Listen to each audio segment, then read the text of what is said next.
Na depressão, a falta de significado de cada empreendimento e de cada emoção, a falta de significado da própria vida se tornam evidentes. O único sentimento que resta nesse estado despido de amor é a insignificância.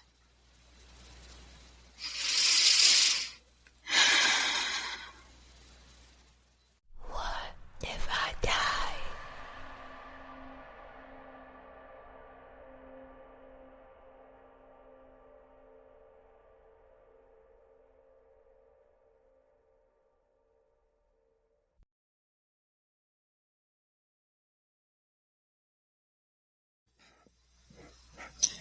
Olá, caros ouvintes deste mero podcast. Meu nome é Dani e, como vocês já sabem, eu morri e não passo nada bem.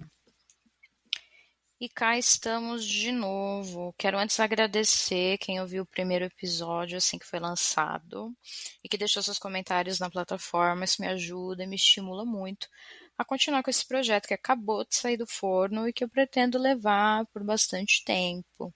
Então, muito obrigada pela força. E se você ainda não ouviu o primeiro episódio, volta lá e ouve, que apesar de curtinho, eu falo algumas coisas que nesse episódio eu vou prosseguir explicando, ok?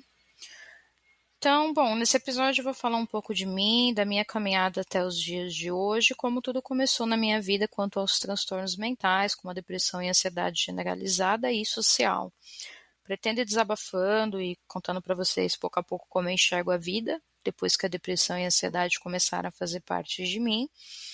E aqui eu vou dar uma base sobre a minha história, porque depois eu quero abordar assuntos que não deixam de ser pessoais, mas eu quero poder falar de como eu fui entendendo e de como as coisas foram se desdobrando no meu entendimento a respeito das minhas vivências com os transtornos mentais, de acordo com a realidade em que a gente vive, de acordo com como as coisas são atualmente.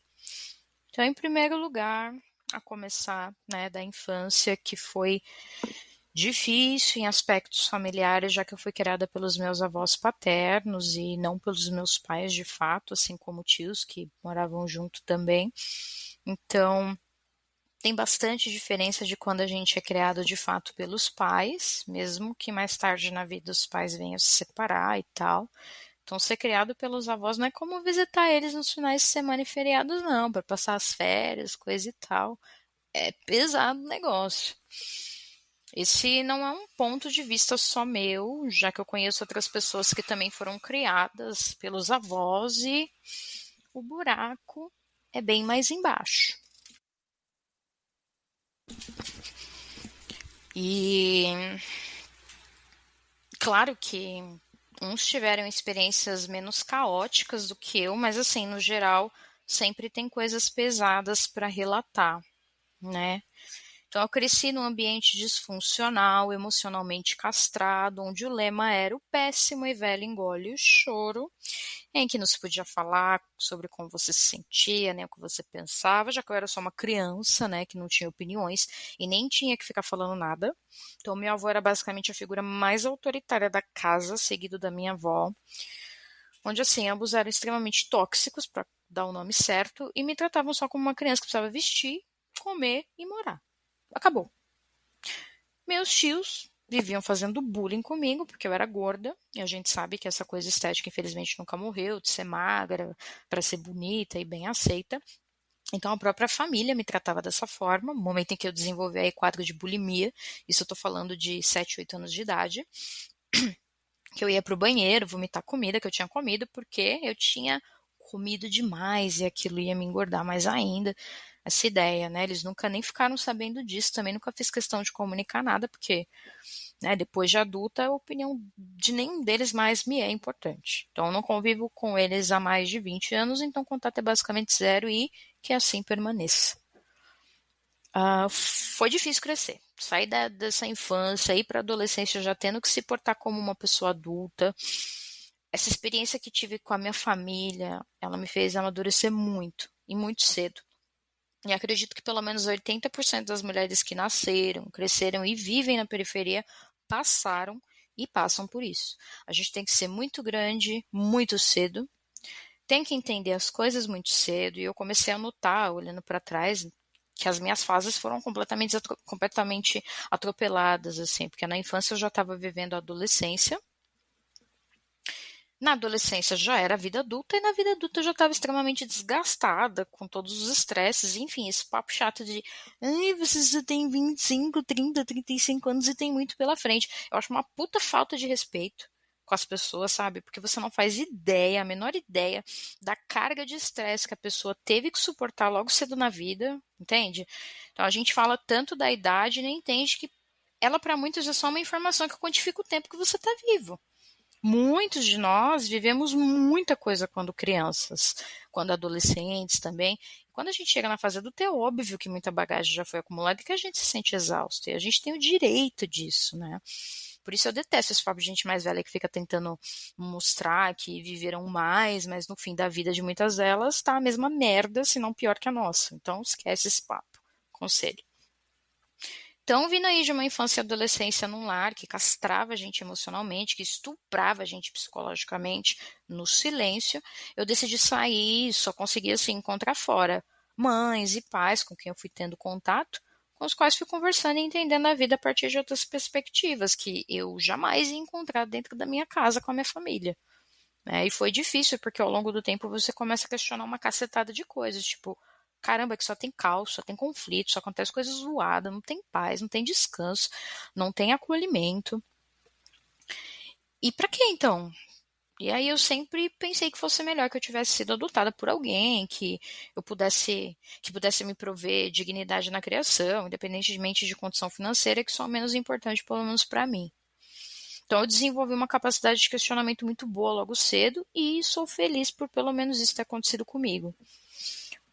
Todo mundo sempre me falou e me fala que com tudo que eu vivi com família e tal, era para eu estar afundada em droga, na vida errada, seja lá o que isso signifique para essas pessoas, né? Que não era para eu ser 1% do que eu sou hoje. Eu escolhi algo bom, mas a verdade é que eu nem fazia ideia do que eu estava fazendo. Não é muito diferente hoje em dia, porque apesar de eu ter maturidade e de saber muito melhor como é o mundo e a vida, eu ainda passo por muita desorientação, porque eu não tive uma base muito boa no momento crucial que foi o meu desenvolvimento como indivíduo lá na minha criação. Mas sim, de fato, eu consegui driblar as possibilidades de tudo da merda e transformei meus sofrimentos em poesia, no canto, em expressões artísticas. Como eu comecei a escrever poesia lá nos meus 9 anos, depois dos 13 eu comecei a me interessar por inglês, já que a gente assistia muito filme estrangeiro aqui em casa e também ouvia muito metal e eu ficava curiosa para entender o que estavam falando, né? Eu queria aprender inglês e fui e peguei livro, dicionário. E aos 15 anos eu já entendi alguma coisa, então fui levando os estudos ao longo da vida. E aí hoje tendo inglês como meu segundo idioma, com proficiência avançada, que permeia meus estudos, consegui empregos um pouco melhores por conta disso e assim vai. Então o que também abriu portas para eu aprender um pouco de alemão. Eu gosto aí de alguns trocentos idiomas bem diferentes e nessa mesma época aí dos meus 14, 15 anos eu ia para estúdio com amigos que eu conheci na escola, que tocavam alguns instrumentos, a gente montou uma banda e eu comecei a cantar, tirar uns covers do Evanescence, do Nightwish, tudo banda de rock e metal sinfônico, onde eu explorei o canto lírico, que eu amo, mas que hoje eu só canto em casa, só os vizinhos ouvem, ou o pessoal que estiver aqui em casa, né? Salvo essas épocas de estúdio, ninguém nunca mais me ouviu cantar assim, ou alguns amigos em casa em alguns momentos particulares.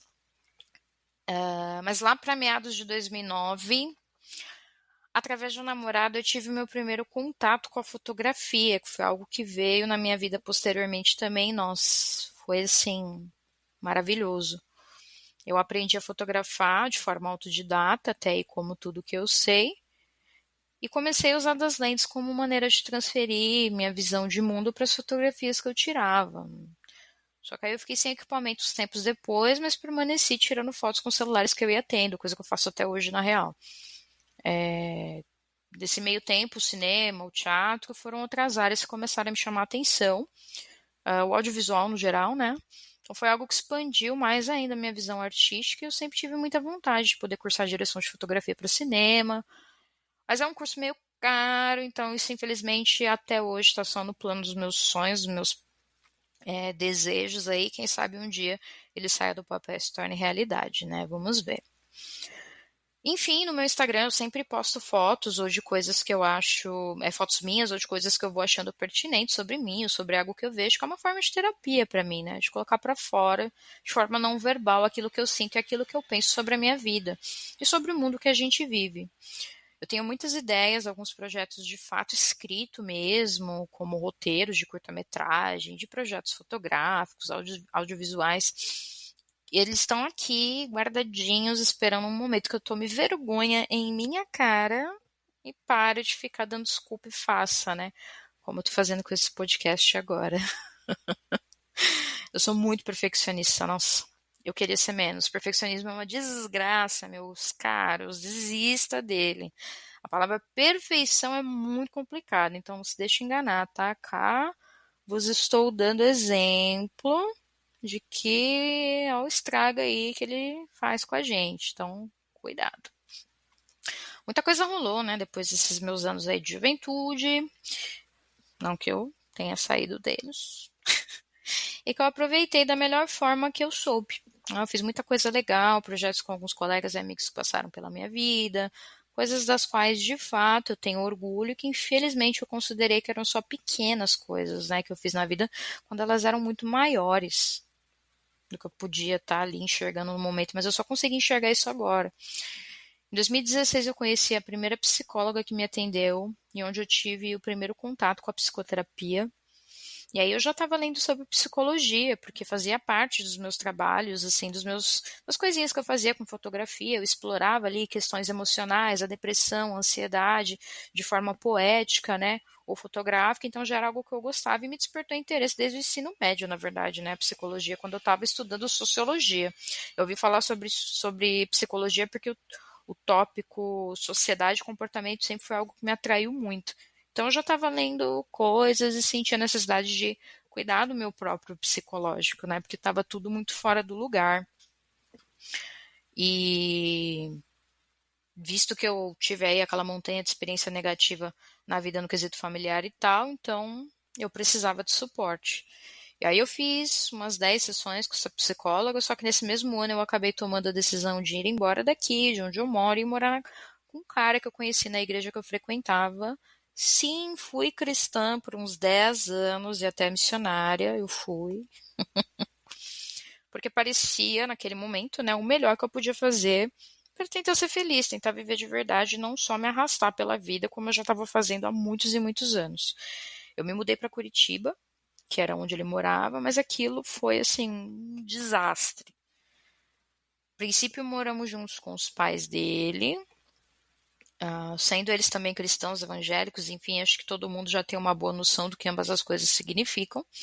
E foi catastrófico para mim emocionalmente, o maior tiro no pé que eu dei na vida, porque eu estava só tentando fugir, então eu não avaliei muito bem a coisa toda, né? Minha psicóloga na época questionou, perguntou assim, mesmo se eu tinha certeza do que eu queria, óbvio que certeza eu não tinha, não tenho até hoje, imagina naquela época. Eu fui em 2017, no ano seguinte, que a gente se casou. E eu também conheci meu primeiro psiquiatra da vida e comecei meus tratamentos psicofarmacológicos, porque a depressão me pegou e pegou de jeito. Então, assim, eu desenvolvi fobia social, que é uma ansiedade que vai além da ansiedade generalizada e transforma você num refém de si mesmo o tempo inteiro. Então é muito difícil, né, lidar com isso. E aí a gente chegou a morar junto nessa época. Mas acabou que eu fui incapacitada de arrumar emprego, e a gente acabou retornando para casa do pai dele, que na época tinha se separado da mãe e tal. Então, cara, foi uma mistura da nossa vida com a vida deles, que foi um caos total, mas que já estava sendo, né? E eu não tinha com quem conversar, não tinha com quem sair, espairecer. Tipo, cara, que merda. Eu conversava com alguns amigos daqui de São Paulo ainda, mas meu ex-marido era bem ciumento, ele era bem imaturo, e nós não conversávamos, não tínhamos aquela coisa legal de um casal decente, e tudo pra mim foi se transformando silenciosamente no maior inferno, assim, da minha vida. A igreja onde eu ia só me deixava pior, as pessoas eram esquisitas, não tinha profundidade nas nossas interações, assim, ou nos contatos, enfim. A conclusão foi que em janeiro de 2018, um ano depois, aí eu dei um basta e voltei para São Paulo na primeira oportunidade que eu tive. Já que naquele ano também ia ter outra escola missionária da igreja base de onde eu era, aqui em São Paulo, e eu simplesmente peguei minhas coisas e voltei. Voltei sentindo o gosto mais amargo da frustração que eu já tinha sentido até ali. Então a ideia era viver algo novo e ser um pouco mais feliz, e foi trágico no fim das contas, né? Bom, na vida não tem bola de cristal, né? Para não dizer pra gente o que vai dar, eu também não culpo a Dani daquela época, porque de alguma forma, com bastante psicoterapia posteriormente, claro, eu consegui fazer as pazes com tudo que eu fiz, dado tudo que eu passava, as minhas decisões e tentativas, né, de viver algo bom de verdade. Só que o problema começou aí. Digamos que desde aí de 2017 eu nunca mais saí das medicações psiquiátricas. Entre ensaios de diagnóstico, de medicação, isso e aquilo. Até hoje eu não tenho um parecer assertivo para você ter ideia. Então isso foi cavando um buraco na minha alma, assim, porque nessa época que eu estava em Curitiba, eu tentei pela primeira vez cometer suicídio. Então, depois disso eu mesma corri para um posto de saúde perto de casa e pedi ajuda, que foi quando fui encaminhada para assistência psicológica e psiquiátrica do SUS de lá, né? E aí tudo começou, mas quando eu voltei, o estrago já tinha sido feito, né? Muita coisa já tinha me detonado, mais do que já estava antes. E, e assim, mais ainda porque parece que não há nada de ruim o bastante que não possa piorar na vida, né? Impressionante. E aí é uma luta, porque com a depressão em estágio severo você morre. Você não funciona, você quase não existe de verdade. Parece que você está transicionando da existência para a não existência. Né? Então, como você trabalha, né? Por consequência, você não consegue se cuidar devidamente, não consegue manter um tratamento com constância, e isso piora e agrava mais ainda o seu quadro, porque seu cérebro muda, tanto por conta dos transtornos mentais, quanto pelas medicações que você vai tomando ao longo do tempo. E tudo isso muda muito a química do nosso cérebro, e nada mais vai ser como era antes. Né? Você basicamente renasce de uma forma um tanto disfuncional em si mesmo e começa a ter que fazer tudo diferente, a ser completamente diferente, em detrimento daquele transtorno. São mudanças muito radicais, assim, que você pode perguntar para qualquer pessoa que está aí a longa data se tratando, né, fazendo tratamento por conta de quadros depressivos ou ansiosos, ou quaisquer outros transtornos, e elas vão te dizer que a vida muda de uma forma bizarra. E um dos trabalhos mais difíceis que você precisa fazer é se reconhecer como uma nova pessoa. O problema é que é muito difícil mudar a perspectiva de si mesmo, entender que não vai ser como antes, que não vai funcionar como antes, que vai precisar ter uma forma de fazer as coisas que nunca foi habitual. Então, fazer parte dos tratamentos começa a ser seu novo estilo de vida. Então, faz parte desses tratamentos, inclusive, faz parte de como você lida com tudo isso dali à frente, essa nova perspectiva de realidade. Cara, é uma puta mudança de vida que você não pediu para ter. Dói, é um soco na boca cada vez que você ouve algo de um psicólogo, um psiquiatra, que parece que às vezes você está mais retrocedendo do que avançando. Então vão ter momentos que as medicações e a psicoterapia vão parecer que não estão te levando para lugar nenhum. Mas isso tem explicação. Hoje eu reconheço devido a muita leitura e muito estudo, claro, porque eu tive interesse em psicologia, estudei ao longo dos últimos 10 anos de forma autodidata. E o ponto é que a gente precisa internalizar que existe uma necessidade de se enxergar de forma diferente, principalmente, algo extremamente importante, é se aceitar que está doente, aceitar que é outra fase, aceitar que aconteceu, mas aceitar com amor e carinho por si próprio. Eu sei muito bem que isso não é nada fácil. Obviamente, a gente vai ter que lidar com um gigante, com zero misericórdia, que é o mundo atual que a gente vive, onde ser é o que você faz, tipo sua profissão, o quanto você é produtivo, o quanto você ganha, a sociedade, a economia, ser bem-sucedido, a vida se tornou isso, né? Produto do que se é feito não é mais apenas ser. Não é mais apenas ser. Então, você existir se tornou estatística, né? E você se tornou um papel social, que só é visto como digno se você tem uma placa pendurada no pescoço que mostra o quanto você faturou no mês, na sua super profissão de prestígio, porque não basta você trabalhar, né? Você tem que ter uma profissão bem prestigiada socialmente. Então, ser independente não é mais algo importante para a nossa maturidade de crescimento pessoal, agora é um troféu, né, que precisa ser exibido nos stories das suas redes sociais, porque também a gente só existe lá, só está feito se foi postado, se teve curtida, se teve comentário, sabe? A nossa vida virou um produto muito caro para alguns que vão lucrar em cima da gente, porque a gente mesmo não vai sair do lugar, né? Vai ficar na ilusão de que a gente está no foco de algo, de alguém, quando na verdade a gente está pagando pelo moé chandon de algum milionário que está cagando e andando para a maior classe social que existe, que é a pobre trabalhadora. Então você entende o quanto a gente morre em parcelas e que só a gente sente o gosto amargo que é tentar sobreviver nesse mundo de merda que foi construído a partir do ideal de alguns poucos que só olham para o próprio umbigo e que nós, como maioria, estamos aí correndo atrás como um monte de criança inocente corre atrás de um balão no céu, mas a gente não é mais criança nem inocente, né? A gente sabe o que está rolando e muitos de nós estão alimentando essa máquina podre, sanguinária, social, política, econômica que está colocando a gente em posição fetal em cima das nossas camas e ninguém vê. Ah, fulano sumiu, né?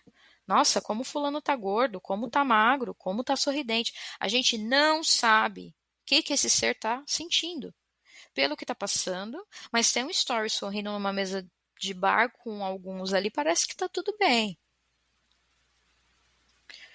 Eu acho que a minha maior crítica como paciente psiquiátrico e como indivíduo é que a gente engole porções de veneno diariamente e sorri a cena como se nada estivesse acontecendo. Como essa frase que eu recitei no início do episódio, do livro do estadunidense Andrew Solomon, que está no livro dele que se chama Um Demônio do Meio-Dia, Uma Anatomia da Depressão, que eu recomendo muito que vocês leiam, sejam pacientes ou não, tendo ou não transtornos mentais, que traz uma ideia do que acontece com uma pessoa cometida pela depressão e por outros transtornos, porque não basta um só, tá? A gente pode ter vários deles ao mesmo tempo, incluindo de personalidade, que são, entre aspas, categorias distintas aí com suas concomitâncias. Então é um livro que me tirou lágrima.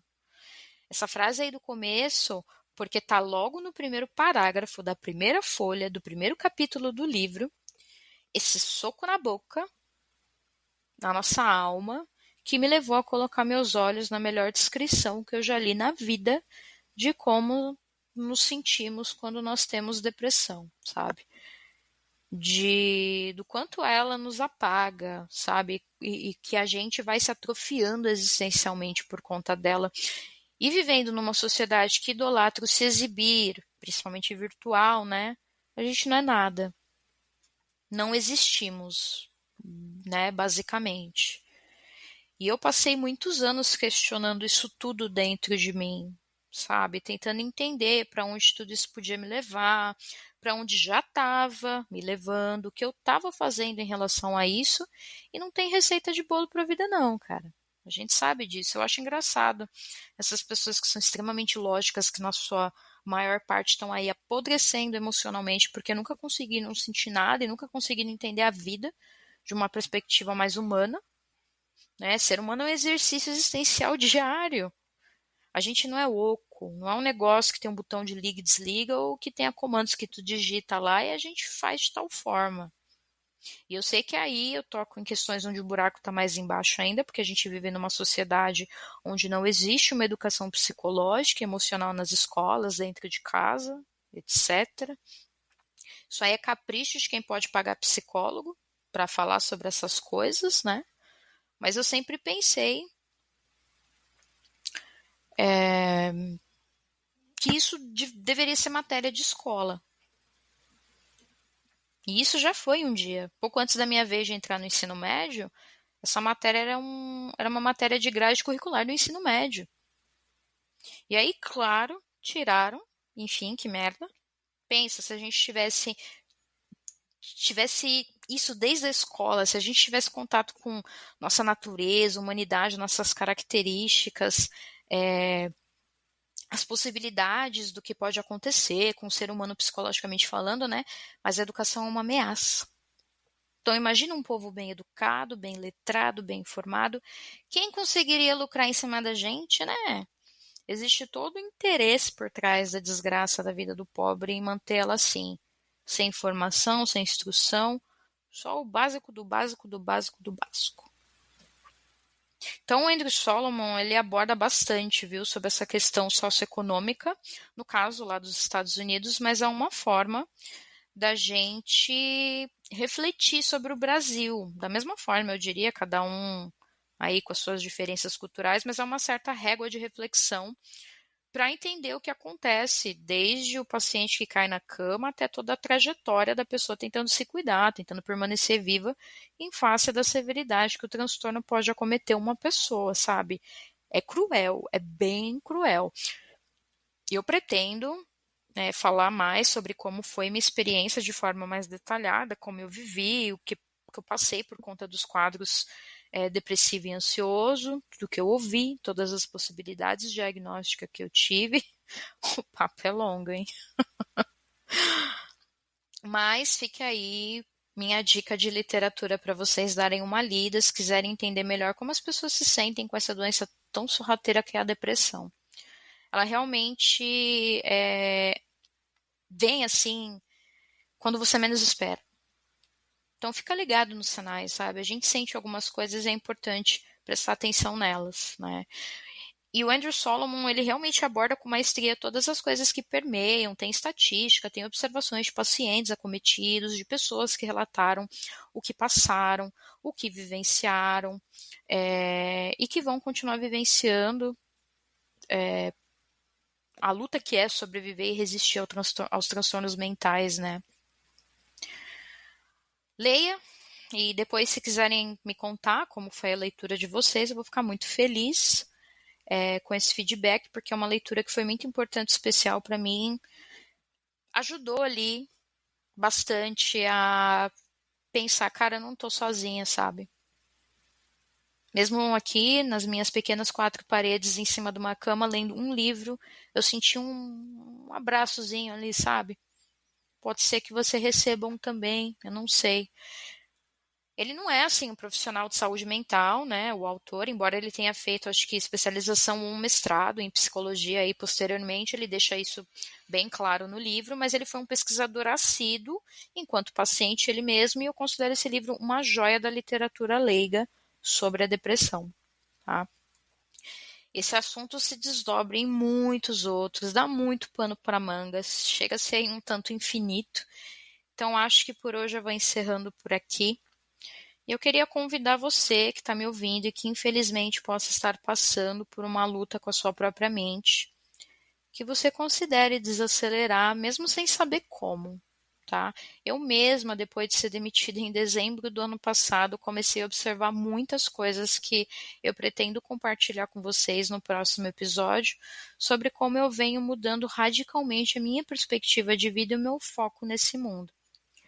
Por hora, vem comigo e vamos pensando em reduzir a velocidade, se desvincular da pilha do caos, né, que rola lá fora e se voltar um pouco mais para dentro. Eu sei que não é tão fácil quanto falar, tá? Como eu falei, gente, minha realidade eu moro na periferia, eu sou pobre e tudo mais, não é bonitinho que nem stories de influenciador que ganha milhões, fica aí ditando 5 da manhã, acorda e dá bom dia pro sol. Não, não é disso que eu tô falando. Tô falando de algo que eu, nessa realidade, estou conseguindo vivenciar, que fique claro com bastante esforço, mas que é possível, tá?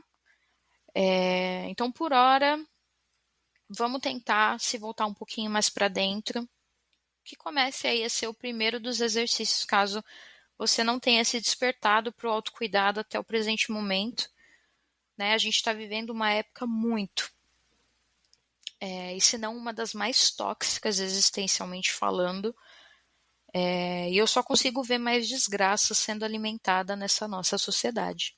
Então a gente precisa se blindar, mas também se libertar. E ambos na mesma proporção, porque equilíbrio é tudo. Se algo que não está tendo nesse mundo é equilíbrio. Então, se você chegou até o final desse episódio, não esquece de me avaliar para o Spotify me recomendar para mais pessoas e deixar o seu comentário aqui, porque é muito importante para mim saber como você se sentiu ouvindo aquilo que eu tinha para falar. Eu desejo muito que esse episódio tenha lhe feito algum bem e eu espero você no próximo. Um abraço.